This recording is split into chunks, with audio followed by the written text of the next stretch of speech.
নমস্কার, awakening 169 taro কবিতা channel থেকে আমি কবিতা। আজকে অনেক দিন বাদে চ্যানেলে একটা ভিডিও আপলোড করতে চলেছি। আর খুব সম্ভবত লাস্ট 6-7 মাস হয়ে গেছে আমি চ্যানেলে কোনো ভিডিও দিইনি। তো আমার চ্যানেলের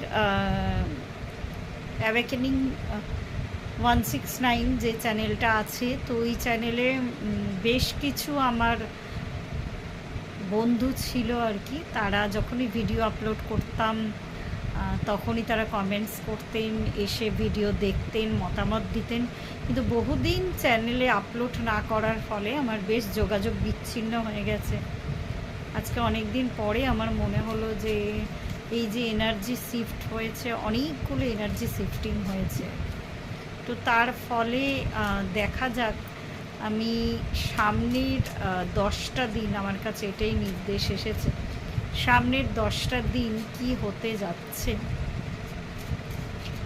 কি হতে যাচ্ছে সামনের 10টা দিন। তো সেটা আমার কাছে ইনস্ট্রাকশন এলো, অ্যাঞ্জেল ইনস্ট্রাকশন। সার্বিকভাবে এই সামনের 10টা দিনে সব রাশির সার্বিকভাবে আমি পার্টিকুলার কোনো রাশি এলেই আমি সেটাও বলে দেব, কার্ডে শো করলে আমি সেটাও বলে দেব। সার্বিকভাবে কি হতে চলেছে এই সামনের 10টা দিন, কেমন যেতে চলেছে, কাদের পক্ষে ভালো, কাদের পক্ষে একটু সময়টা বুঝে চলতে হবে। আর দেখা যাক। বাকে বিহারীজির নাম নিয়ে আমি কার্ডটা সাফেল করছি। সামনের 10টা দিন কি হতে চলেছে, আমার কার্ডের মাধ্যমে কি ধরনের এনার্জি ক্যাচ হচ্ছে দেখা যাক।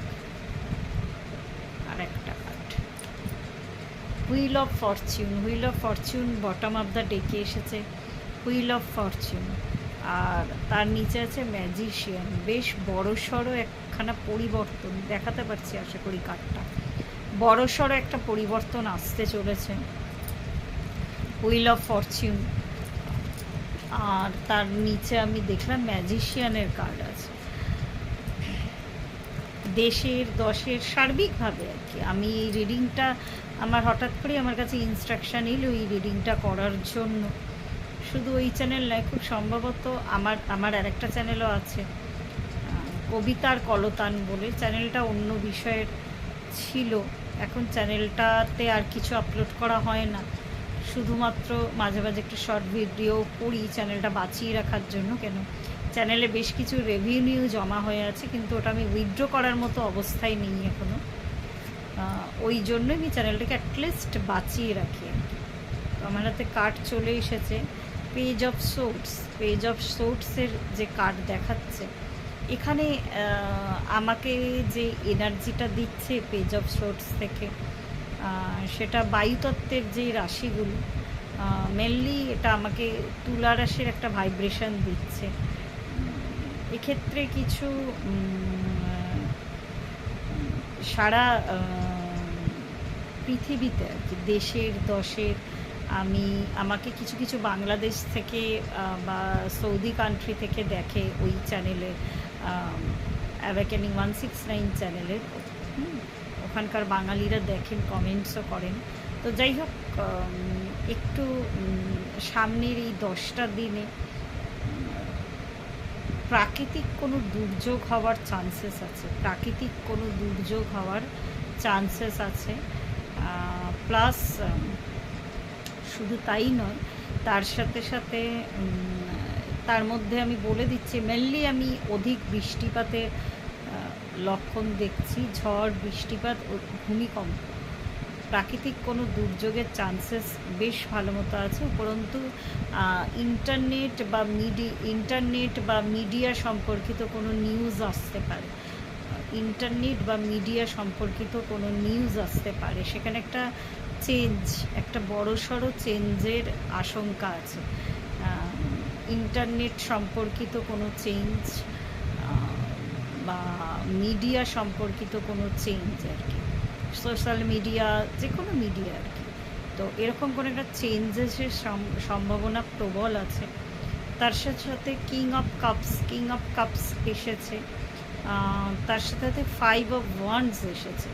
তো এমন কিছু আসতে চলেছে সামনের 10টা দিন, যেটাতে একটু অশান্তির পরিবেশ সৃষ্টি হতে যাচ্ছে। আমি যদি পার্সোনালি বলতে চাই, যারা যারা কোনো লাভ অ্যাফেয়ার্সে আছেন আর কি, সেক্ষেত্রে কিন্তু একটুখানি সতর্ক থাকবেন। যে লাভ অ্যাফেয়ার্স এমন হতে পারে যে যেটা একটু লোকানো বা হিডেন, তো হিডেন কোনো লাভ অ্যাফেয়ার্স কিন্তু সেটা কিন্তু কি বলবো, জনসমক্ষে আসতে পারে। আর জনসমক্ষে আসা মানে এমন কিছু ব্যক্তি আর কি, যারা নাম করা ব্যক্তি, তো এরমই কোনো মানুষ সম্পর্কে এরম লাভ অ্যাফেয়ার্সে, মানে হিডেন লাভ অ্যাফেয়ার্সে কিন্তু মানে যেটা এতদিন লোকানো ছিল সেটা কিন্তু প্রকাশ পায় সামনের 10টা দিনে। আর যেটা আমি দেখতে পাচ্ছি যে অর্থনীতি, এখানে 5 অফ পেন্টাকলস থেকে 10 অফ পেন্টাকলস দুটোই এসেছে। তো অর্থনৈতিক দিক থেকে আমি বলবো যে রাশিদের ভালো, তাদের মধ্যে ধনু রাশি, মেষ রাশি, মকর রাশি, ধনু রাশি, মেষ রাশি, মকর রাশি, বৃষ রাশি, এদের সময়টা অর্থনৈতিক দিক থেকে কিছুটা হলেও ভালো। আর বৃশ্চিক, সিংহ, বৃশ্চিক রাশি, সিংহ রাশি, কুম্ভ রাশি, এরা একটু সাবধানে থাকবেন আর্থিক দিক থেকে। আর্থিক লস আসতে পারে, আর্থিক লস হতে পারে। ইভেন সামনের দিনের কোনো ইকোনমিক বড় অ্যানাউন্সমেন্ট, মানে ফিনান্সিয়াল কোনো বড় অ্যানাউন্সমেন্ট আর কি, সেটা হতে পারে। ফিনান্সিয়ালি কোনো বড় অ্যানাউন্সমেন্ট হতে পারে, নাম্বার 1। নাম্বার 2, যে রাশিদেরকে বললাম যাদের ভালো সময় সামনের 10টা দিন, তাদের নতুন কাজ আসতে চলেছে, নতুন যোগাযোগ হতে চলেছে, সেক্ষেত্রে নতুন তাদের নিউ বিগিনিং আর কি। টাকা পয়সার যে সোর্সগুলো বা চাকরি সংক্রান্ত কোনো খবর আটকে ছিল, সেটা হয়তো তার অ্যাপয়েন্টমেন্ট লেটার পেতে চলেছেন, তো এই খবরগুলো কিন্তু আসতে চলেছে। আর এই সময়টা, এই যে বললাম যে একটু ধীরে চলার নীতি নিয়ে চলবেন। খুব হঠকারী সিদ্ধান্ত কোনো রাশি নেবেন না, তাহলে কিন্তু সামনের এগিয়ে যাওয়ার পথে কিন্তু এই ধরনের বাধা বিপত্তি আসতে পারে। এই ধরনের বাধা বিপত্তি, খুব হঠকারী সিদ্ধান্ত কেউ নেবেন না। হ্যাঁ, কোনো প্ল্যান আছে, কোনো প্ল্যান আপনারা মনে মনে করেছেন, তো সেই প্ল্যান কিন্তু আপাতত এই 10টা দিনে কোনো শুভ কাজ, আমি বলতে যাচ্ছি, কোনো নিউ স্টার্ট কিন্তু এই 10টা দিনে করতে যাবেন না। একটু সামলে যান 10টা দিন পরে, আর এনার্জি দেখে, এনার্জি চেক করে তবে গিয়ে কাজে হাত দেবেন। আপাতত এখন কাজে হাত দিলে কিন্তু সেই কাজ সেইভাবে সাকসেসফুল হবে না। এটা মোটামুটি সব রাশির ক্ষেত্রেই। 10টা দিন একটু সামলে, আর একটু ধীরে চলো নীতি নিয়ে চলবেন। হিন্দিতে একটা কথা আছে, ফুক ফুককে কদম রাখনা, তো ওইরকম একটু নীতি নিয়ে চলবেন। আর balance, inner balance, outer balance, দুটোই ক্রিয়েট করতে হবে। ব্যালেন্স ক্রিয়েট করা মানে ভেতরে, মানে প্রথমে তো ভেতরে, ধরুন এমন কিছু সমস্যায় আপনি রাইট নাও এখন জর্জরিত, আপনি সেই সমস্যাটা সমাধান হবে কি না তার জন্য আপনি গভীর চিন্তায় আছেন। আর এটা করতে গিয়ে কি হচ্ছে, আপনার হাতের কাছে যে কাজগুলো আছে আপনি দৃষ্টিটা দূরে দিয়ে রেখেছেন। আরেকবার বলছি, এটা কিন্তু জেনারেল রিডিং, আপনি দৃষ্টিটা দূরে দিয়ে রেখেছেন, কিন্তু দৃষ্টিটাকে আপনি কাছে আনছেন না। তো আগে দেখুন হাতের কাছে যে কাজগুলো আছে, যে পেন্ডিং কাজগুলো আছে, ওগুলো সেরে ফেলুন। অবশ্যই দূরের প্রস্তুতি নেবেন এই 10টা দিন একটু সামনে।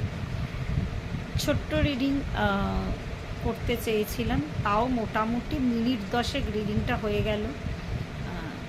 যে রাশিগুলোকে একটু সাবধান থাকতে বললাম, তারা একটু সাবধানে থাকবেন, একটু বুঝে চলবেন।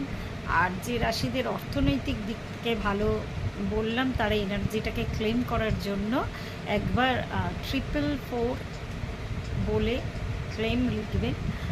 আর যাদের বললাম একটু ধীরে ধীরে পা ফেলতে আর কি, যাদের সাথে এই এনার্জিটা মিলে গেল, যাদেরকে বলতে চাইছি আমি যে একটু ধীরে, মানে একটু স্লো হন। খুব হটকারি করলে কিন্তু ব্যালেন্স হারিয়ে ফেলবেন। তো এই এনার্জিটা যাতে জীবনে আমন্ত্রণ করতে পারেন, যারা নিজেরাই বুঝতে পারছেন যে খুব তাড়াহুড়ো করছেন, দূরের দিকে দৃষ্টি দিয়ে আছেন কিন্তু সামনের পেন্ডিং কাজ বাকি পড়েছে, তার ফলে আরও রক্তচাপ, উচ্চ রক্তচাপ বা প্রেশার, সুগার, যাদের ক্রনিক ডিজিজগুলো তাদের মধ্যে কিন্তু আরও মাথা চাড়া দিয়ে উঠছে। তো যারা একটু শান্ত হতে চান তাদের জন্য 666 #666 আপনারা আমার কমেন্ট বক্সে লিখে দেবেন। তো আজকে এই পর্যন্তই রইল, ধন্যবাদ।